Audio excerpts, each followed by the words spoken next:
Sarah, I think we'll make a start if that's okay. So thank you very much for giving up your time. I've started the recording, so I hope that's okay. I don't know what you're feeling about cameras. Is cameras off or cameras on? I think definitely if everyone could keep their microphone off, that would be great, and then we can all turn them on again for the Q&A. Sarah, had you planned to talk for about 40 minutes or so? Yeah, it should be. Max. So that leaves plenty of time for questions at the end. Okay, so your paper is called Bound Women, Freedom and Constriction in Michael Field's Verse Dramas. So for those of you who don't know Sarah, she is a lecturer in English at Loughborough University.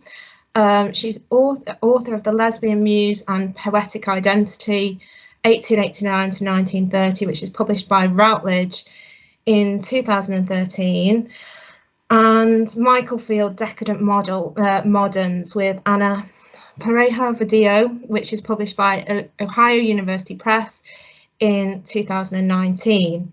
She's published articles and book chapters on poets including H.D., Edna St Vincent Millay, Olive Custance and Constance Naden.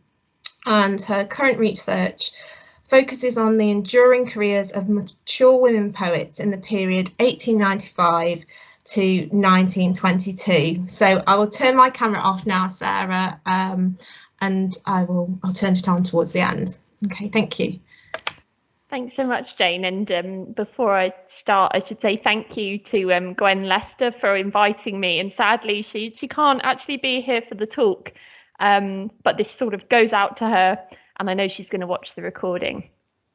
So, have you ever stuck at something, even though everyone told you that carrying on was pointless?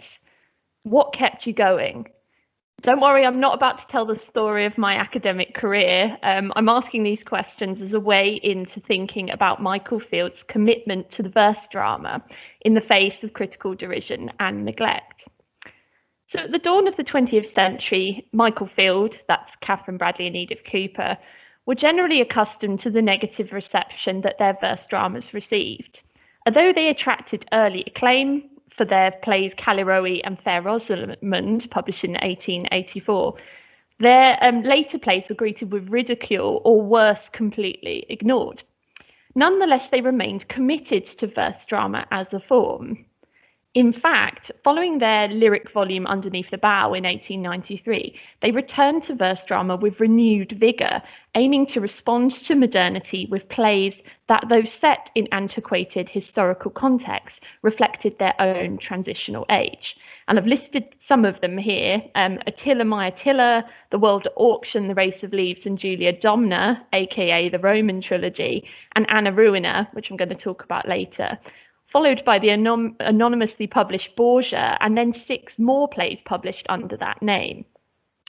So this glut of plays raises the question, why were Michael Field so persistently committed to the verse drama? Why employ a seemingly antiquated form to reflect on modernity? And what does the verse drama enable them to do? In this paper, I suggest that Bradley and Cooper used blank verse drama to contemplate themes of desire, restriction, and autonomy on a formal level, issues that are highly pertinent to modernity. But before embarking on this discussion, some background of fin de siècle drama is required in order to situate Field's plays in their cultural context. So verse drama has an image problem. As Irene Morra has observed, it's generally dismissed as a marginal, fundamentally outdated curiosity. In the late 19th century, in contrast to the socially progressive realist works of Henrik Ibsen and George Bernard Shaw, the verse drama can appear fusty, antiquated, and elitist. However, as Morra has shown, verse drama actually played a central role in movements aimed at revolutionising the theatre at the turn of the century, such as the new drama championed by William Archer and the Independent Theatre Society, who performed Field's A Question of Memory in 1893. So the new drama aimed to wrest power away from the actor managers who dominated the theatre, and to challenge the emphasis on spectacle and commercialism in order to establish the theatre as an art form. But opinions on how exactly to achieve this were diverse, and Mora identifies two overlapping traditions that emerge in this moment. Realist theatre that tackles social problems in everyday prose, on the one hand, and on the other hand, a theatre of beauty characterised by an anti-realist aesthetic incorporating dance, mask, and the use of poetic language. There are, as Mora shows, though, overlaps between these approaches. For example, Archer, the translator and champion of Ibsen, regarded the verse dramas of Stephen Phillips, now forgotten, but at the time touted as the kind of new Shakespeare of his age. Stephen Phillips, Archer saw him as heralding a potential renaissance for the theatre. So according to Archer, Phillips was not Elizabethanizing, but, quote, clothing a vital and personal conception of drama in verse of a very lyrical, appealing quality. So when writing in 1912, as you see here, Archer does admit that apparently it was a false dawn, but I still believe that our orientation was right when we looked for the daybreak in the lyric quarter of the heavens. And this, he says, is due to the verse drama's ability to impart lyric beauty to passionate speech at key dramatic moments.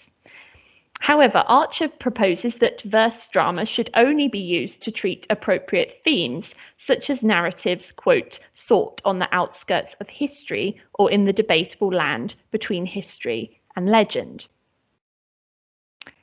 Archer may have had in mind the poetic dramas of Yeats, but he could easily have been writing about Michael Field's plays, which often take myth, legend, and history as their inspiration. But Archer found little to admire in Bradley and Cooper's work, writing in 1885, what has the modern world to do with plays constructed or rather huddled together after the fashion of a minor Elizabethan? And he goes on to attack Field's unflagging adherence to the theory that poetical personages must speak a jargon as unlike as possible to ordinary human speech. So if we compare this back to what he says about Phillips, this seems a bit contradictory. Bradley and Cooper's plays fulfill Archer's requirements for a lyrical drama founded on the boundaries between myth and history. And they are all in agreement that passionate speech should be poetic. So as Bradley urged Cooper in one of her letters, our speech must always be utterly different from ordinary speech. Because ordinary speech is not transfigured by emotion, and the ordinary speech of an age like ours is based with the exceeding vulgarity of materialism. Moreover, like Stephen Phillips, Bradley and Cooper did not stick rigidly to regular blank verse, but experimented within the verse drama form, incorporating lyric interludes, prose passages, and metrical variations. So as their earliest critic, Mary Sturgeon, observes, their iambic pentameter is so often neither iambic nor pentameter, but rather a very variable line, changing its unit as frequently as will consist with a regular form, flexible, sinewy, and nervous. So this metrical fluidity resembles Shakespeare's own blank verse drama, which, as George T. Wright has shown in his foundational study, Shakespeare's Metrical Art, makes frequent use of expressive variations. So Wright says, something happening everywhere, some change induced by the action of metre on phrase or by phrase on metre. This is the principle that governs Shakespeare's expressive iambic pentameter. The current is steadily iambic, and it's interesting because the currents will come back later. The current is steadily iambic, but there is much in the water to divert it. In Shakespeare's art, syllabic compression, metrical variety, contrast in successive lines, counterpoint between the sentence and the line, all play a role in making us feel that a group of lines is expressive, that it carries the character's passion. So as we shall see later in this paper, blank verse's capacity for great freedom within great order, to use Wright's words, enables Bradley and Cooper to represent themes of restriction, desire, fate, and freedom on a formal level. Rather than being absolutely opposed to the new drama then, Michael Field's verse plays are actually an intrinsic part of the theatrical context of their time. And as Anna Ruina has argued, Field's dramas often use history as a screen upon which to address the contemporaneous moment. So, for example, Callirrhoë, set in ancient Greece, actually addresses debates around female education in the late 19th century context, whereas the medieval William Rufus of the following year responds to the 1880s land question. In Attila My Attila, Bradley and Cooper sought to, in their words, portray the new woman of the 5th century, having observed parallels between fin de siècle London and imperial Rome.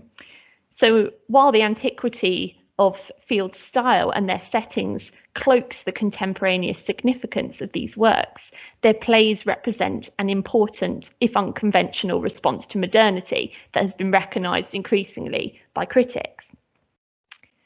But to return to my original question, why did Michael Field persist with the verse drama form as a way to address modernity, as we've just established?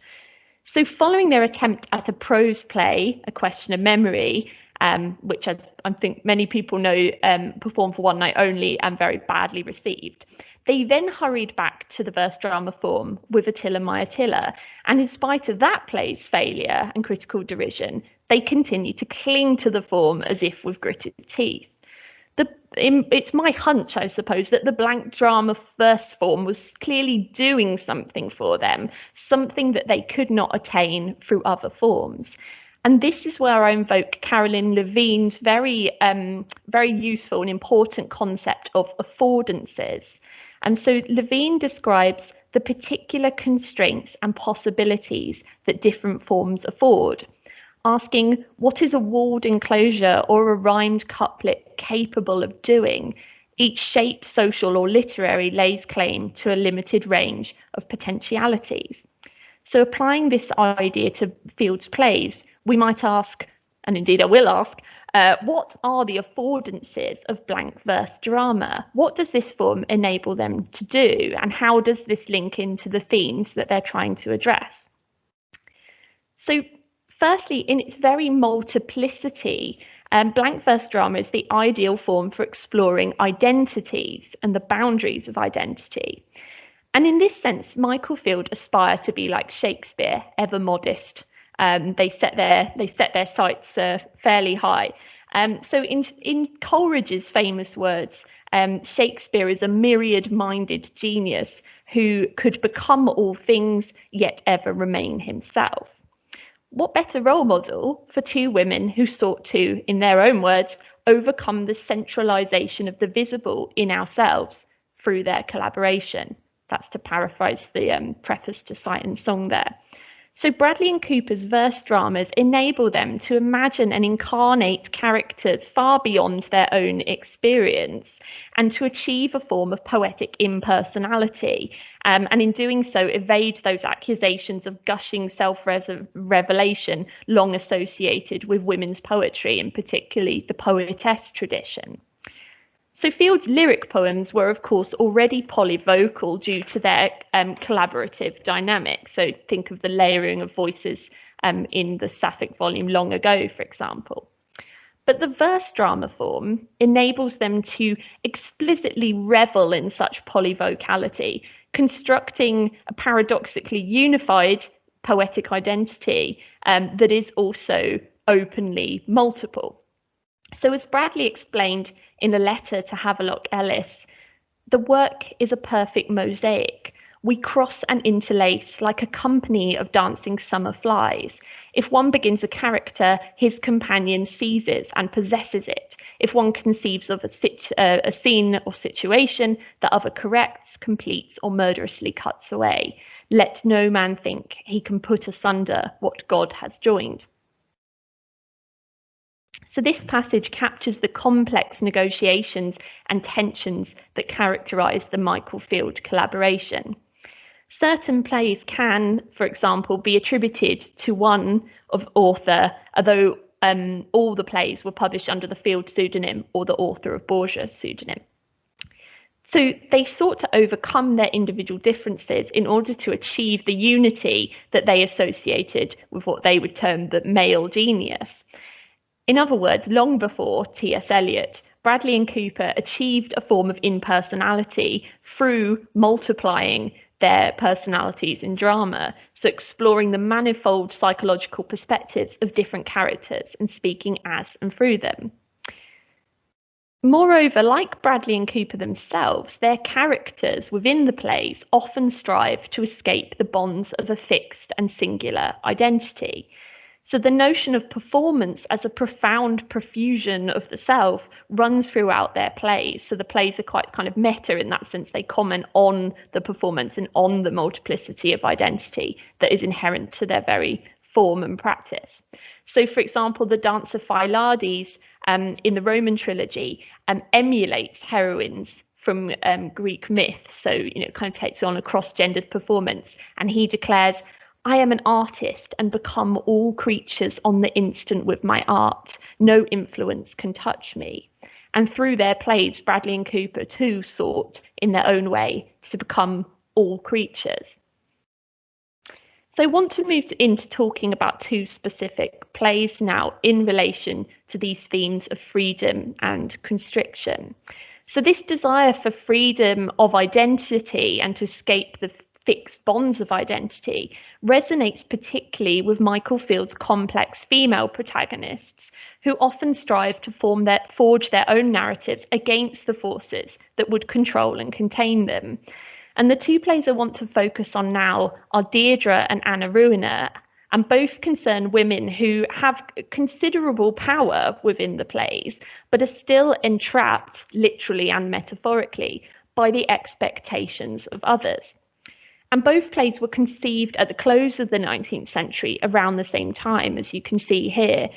So Anna Ruina was actually published in May 1899 and was largely Bradley's work. And during the period that Bradley was drafting the play, Cooper began work on Deirdre, although the play remained still in development around the time of 1903 and was not actually published until posthumously in 1918. So during this particular period in which the plays are being drafted, critics identify a shift in Michael Field's dramatic style.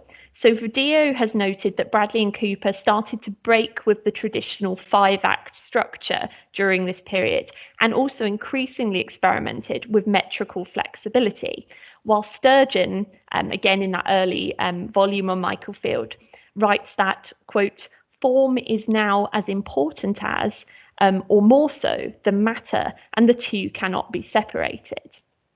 So this use of blank verse is the bond between form and matter, I want to argue, in the sense that the restricted lives of the heroines are represented on a formal level by the blank verse. So a bit more about the politics of iambic pentameter and these kind of ideas of the affordances of form before I get into the plays themselves. So according to Anthony Easthope, iambic pentameter has a constitutionalist significance because it manages to capture the tension between necessity and freedom on a formal level, due to establishing this counterpoint between the abstract pattern, the regularity that's expected, and the natural intonation and variations that seem to flow against and undermine that regularity, and the two constantly remain in tension. So in other words, the seemingly effortless rhythms of iambic pentameter, this idea that it mirrors natural speech, are achieved through the concealed demands of regularity.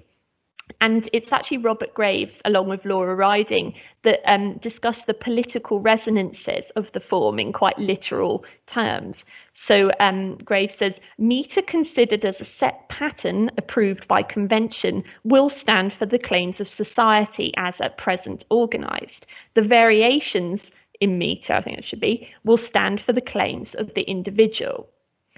And in his own work on Shakespeare, George Wright seems to agree, arguing that regular iambic pentameter represents a cosmic or social order, and, quote, departures from it represent efforts of energetic human individuality to burst out of the confining framework. Now, this certainly seems to me not only true of Shakespeare, but true of Michael Field's work too. So the women in Michael Field's plays are controlled by formalities such as the rigours of social position and duty and expectations connected to those, the claims of marriage, for example, and sovereignty. But at the same time, they are also compelled by forces, desire, fate, doom, tragedy, that paradoxically seem to liberate them from constraint. So this push me, pull me dynamic is embodied by the play's formal and metrical structures through blank verse, holding these women in a pattern that both constrains their utterances and at the same time enables them to speak. So to move into Deirdre then, so these words from Deirdre seem to me to absolutely epitomise these themes. Women are ever captive in their spirits and their bodies, so the gods have fashioned it, and there is no escape. So in both plot and form, the play Deirdre interrogates this statement and the limits of such restriction. So 16-year-old Deirdre resists her imprisonment by King Callirrhoë. I've looked up the names. I hope I'm pronouncing them correctly. And he keeps her in, as you can see here, a silent, strict enclosure near my house, fenced high with crimson planks of loftiest firs. And he plans to marry her when she is old enough, claiming, "I have possessed you from your birth. I have owned you as a god."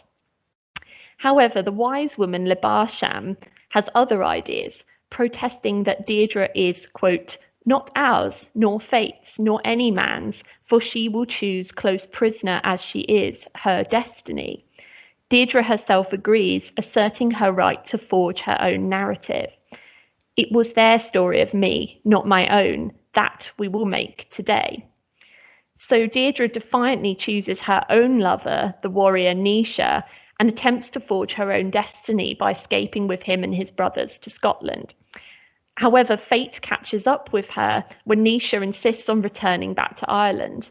Following his betrayal and murder, and the murder of his brothers as well, at the hands of Callirrhoë and his men, Deirdre ultimately embraces her role as Doom, wielding revenge against her oppressors by summoning the goddess Cleaner. When driven away in a chariot with Callirrhoë and Owen, who is Naoise's murderer, Deirdre leaps to her death, killing herself rather than being possessed by the men she loathes. So that's the plot summary there. So early in the play, Callirrhoë tells Deirdre that, quote, "no woman's dreams are destiny." This statement turns out to be both true and false.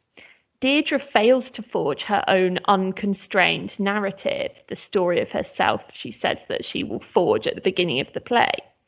But when her destiny, her fate, her doom, and her will align, she defies male possession by embracing her fate. So Deirdre paradoxically frees herself by embracing the doom to which she is always bound. So these themes of freedom and fate are represented on a formal level through the expressive metrical variations associated with Deirdre herself, the lyric passages that push back against the bounds of blank verse. So this tension between metrical fixity and variation runs throughout the play. For example, even the description of Deirdre's enclosure arranged with fir trees is described in the stage notes as without break of line. And when Callirrhoë speaks in the plays, he often speaks in terms of metrical regularity, as you see here. So the wise woman Loughborough at one point mentions that it's inevitable that we will be inconstant. She says, "the seasons change, and if one lives, one must be false at whiles." Callirrhoë replies, "the heavens change, the skies, the state of man. There are some bosoms as rhythmic as the sea that has one burthen and grides upon the stones with one complaint." So this imagery of tides combined with the fairly regular iambic pentameter here echoes the unyielding, obsessive nature of his desires for Deirdre and his desire to keep her in an enclosure without break of line. In contrast, Deirdre herself exhibits metrical fluidity throughout the play, particularly through the incorporation of lyric interludes. So in Act 1, for example, as she nervously awaits Nisha's arrival, she sings an ecstatic song, and this is just part of it. Over the snow clouds, softness of light, outbreak of breezes, magic of heaven, wider, O sun cleft, open the sky, glorious inrush, magic of meeting, mute in my bosom, the name I hear. I struggle with the last line. You might think, the name I hear? Haven't decided on that one. Still learning. So disrupting the regular blank verse, Deirdre's song mingles short lines of trochaic and iambic dimeter, building up an ecstatic rhythm by balancing those strong opening stresses with the rising and falling endings. So these rhythmic beats combined with the cumulative layering of images have the effect of an incantation. So she's willing Nisha into presence at this moment in the play. The themes of Deirdre's song, the sun breaking through the clouds, the coming of spring, anticipate the flowering of her sexual desires and Nisha's arrival. As the sun penetrates her wintry prison, Deirdre breaks free of blank verse into realms of lyric possibility. However, her song is overheard by Callirrhoë, who bids her sing it again, and Deirdre refuses, saying, "You would not have it back. 'Tis they who set the song within the heart may hope to catch the tune." So Callirrhoë, with all his restrictions, is unable to catch her lyric rapture. And I think that's also in the sense of a catch being a song that can be passed around too. He longs to possess both Deirdre and her songs, but both evade his grasp. And he later condemns her song, saying, "I cared nothing for her music. She sang what she had never heard." But he still longs to hear her voice again, especially when she falls silent following Nisha's murder. And Deirdre finally obliges Callirrhoë's demand to sing, only to curse him and his people with another song. So she performs the song of Callirrhoë, who is a vengeful banshee-like goddess associated with waves and shipwrecks. Again, this is only part of the song. "There is no tide in the river that keeps flood tight. There are no weeds on the water side. The water is all one web at the flow and ebb." So this time, Deirdre's metrically varied song invokes death rather than desire, and it resembles the rising and falling rhythms of the waves, increasingly whipping up into a frenzy. And Deirdre harnesses the power of song to avenge herself by invoking this feminine force of a chaotic water goddess. So the flow of song here becomes deadly, flooding the lines of iambic pentameter with an incantatory lyricism that Deirdre's oppressors cannot control. So in Deirdre then, Bradley and Cooper use both the regularity and the flexibility of blank verse to capture their characters' different relationships to external forces, which are often symbolized as currents and waves. And they use similar imagery to reflect on their own feelings about modernity. So as you can see here, Cooper writes in their diary in 1893, after seeing Ibsen's play The Master Builder, "I do not yet realise where modernity is taking me.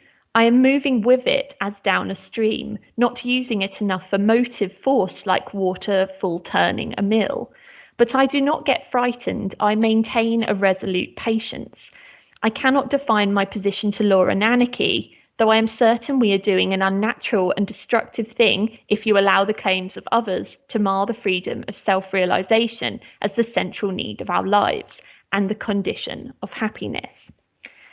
So here Cooper contemplates the stream of modernity, acknowledging that while she's currently going with the flow, this stream could be potentially harnessed as a motive force.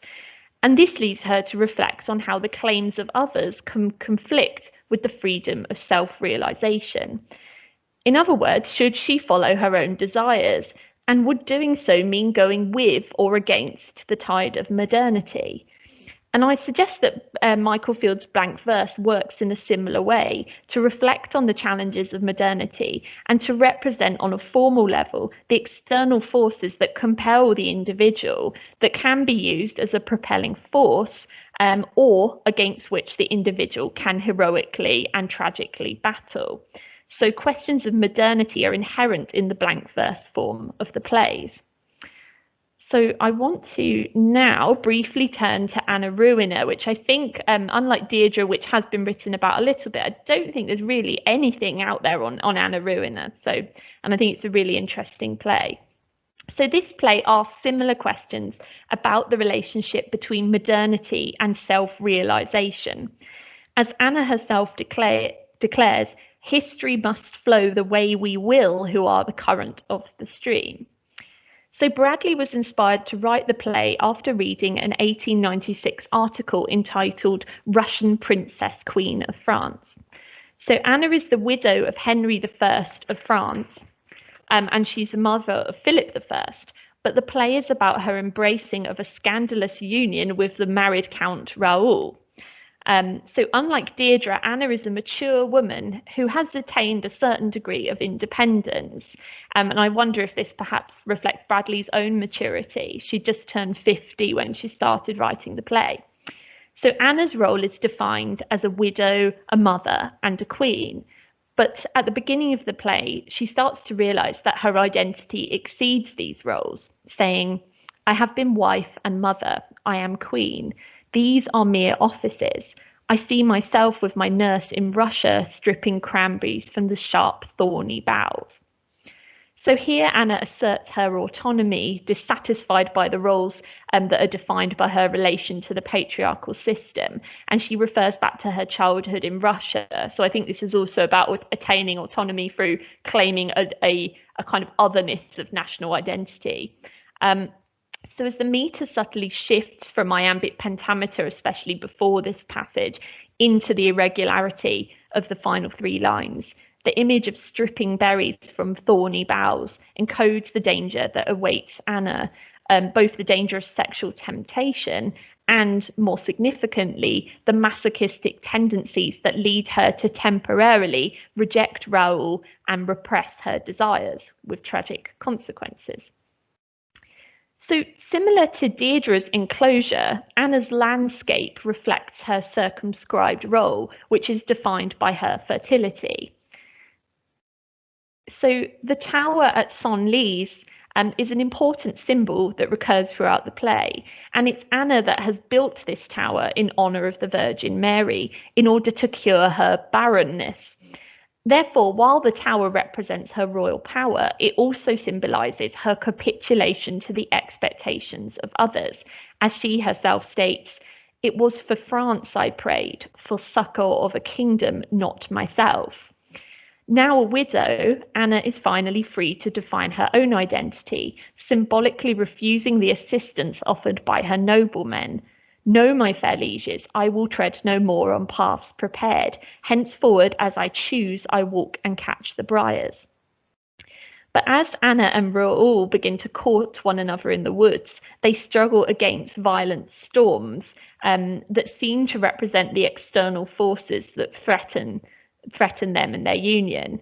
And the question of whether Anna and Raoul will defy these forces hangs in the air at the beginning of the play, as the dead leaves swirl around them. And I think the leaves function in a similar way to in the Race of Leaves, to represent the dead and dying conventions of the past against which they battle their way into modernity. But while Raoul complains, saying, "To front a force I neither may defy nor overcome is little to my taste," Anna asserts, "I remain under the cracking elms, it is my pleasure. You do not settle anything I am, nor by an inch my action." So Anna defies both the winds and Raoul himself. If she is to take him as her lover, it will be on her own terms. But Anna and Raoul's love is forbidden due to his previous marriage to Eleanor, who is the unfaithful wife who he has repudiated. And also his relation to Anna's first husband makes their relationship incestuous as well as bigamous, which I think is a plot detail that has interesting resonances for the Field partnership. So threatened with Raoul's excommunication from the Catholic Church, Anna abandons their love to save his soul. During the remainder of the play, though, she struggles with this self-denying decision, and her death-in-life state is represented by the sonorous regularity of the convent bells located in her tower, which contrasts with the delicate music of her woodlands. So she says, "Those bells, I know that they will drive me mad. They are the voice of madness, summoning the crowd to a great hollow and a vault. How different from the deep pleasures of my girding woods that touch one with a sunbeam, a blown leaf, or a petal down the wind." So this, to me, echoes some of the lines around Deirdre's freedom when she reaches Scotland with Naoise and his brothers, in which she glories in the cuckoo's sweet voice, for example. So in both plays, the lyrical rhapsody of nature is contrasted with the repetitive man-made sounds associated with restriction. In the final act of the play, Anna nurses Raoul as he dies. It's hard to figure out why he's dying exactly, but it seems to be of love for her, essentially, after she's repudiated him. So refusing to pray for him, Anna resorts to singing to help him sleep. She says, "One can sleep in the full darkness if one hear a voice, the living beat of life about the room. I know that from a child, and I will play the nurse's part and keep the regular low singing as abateless as a clock." So here the iambic pentameter, unsurprisingly, reflects Anna's resolution to keep her singing regular. But as the scene goes on and her desperation to save her lover intensifies, Anna's soliloquy becomes increasingly lyrical. "He stirs uneasily. Again the measure. Come to us, O spring, come to us, springtide, with thy joy, thy goodness, with thy tall flax deep roots and plenteous corn, thy healthful springtide water. Give us health, beautiful, joyous spring." So Anna's blank verse measure breaks down into varied lines of improvised song. Rather than a prayer, Anna's song resembles an improvised incantation, echoing Deirdre's ecstatic song of springtide that we saw earlier. And as regulated verse transforms into free verse, Anna realizes that there is no difference between prayers to the Virgin and the pagan celebration of nature. She says it is the same, whether at Senlis or further down the banks of the glorious Dnieper. There are many gods, and we make them idols, every one, by prayer and sacrifice, but not by song. No singing is idolatry. So at this pivotal moment, Anna realizes that she has bought into false oppositions between good and bad, right and wrong, and pagan and Christian. Her revelation echoes Field's earlier play, The Cup of Water, in which the heroine declares, and I love these lines, "It is so dreadful to make anything that springs up in the heart seem black and wicked, and it is such a lie."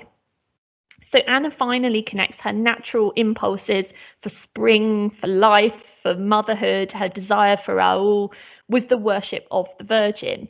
She sees all as celebrations of the life force, in defiance of the forces of repression and aridity. In contrast to prayer and sacrifice, as she says here, singing is not idolatry. Rather than externalizing and bowing down to a repressive force, singing celebrates that force as an inherent part of the self. So lyric once again frees Field's heroine from restriction, in this case by enabling a deconstruction of the binaries of false morality that have oppressed her throughout the play. And I should say I am reaching a conclusion, don't worry. So following her epiphany through song, Anna embraces doom with Raoul, walking away from motherhood and queenship in defiance of the church. And she says, "I go from you as choosing my own fate. And in my choice, I seek what others blame and have dark brows against. Farewell, Archbishop. It is too late. Your power is broken." So lyric improvisation leads to Anna's revelation of freedom from binaries and constraints. Put simply, breaking the pentameter seems to mean breaking into new modes of thought. And as we've seen, lyrical flights represent vital moments of release and revelation for these female characters. But I think it is worth noting that blank verse structure, the regularity of blank verse structure, enables Field's heroines to articulate these very thoughts by providing an undergirding ground plan that enables those very utterances. So you can't break out of something without having the thing to break out against. As Wright, George Wright, that is, notes, the structure of iambic pentameter entails a balance of binary oppositions. So you have the iambic foot with its unstressed and its stressed syllables, but this is combined with an inherent irregularity, the 5 feet, always leaving a sense of imbalance and of something unsaid. So these qualities of freedom within restriction are wholly appropriate for Field's female speakers. For in these plays, women assert their power, but it remains a circumscribed power, an assertion of self in the process of formation, of becoming, as the new woman herself was still in the process of becoming as the 20th century dawned. These conflicts are represented on a formal level, making the play's blank verse inherent to the working through of these themes. Rather than an antiquated form, then, the poetic drama in blank verse is a form wholly appropriate to articulating women's struggle for freedom at the turn of the century. Thank you.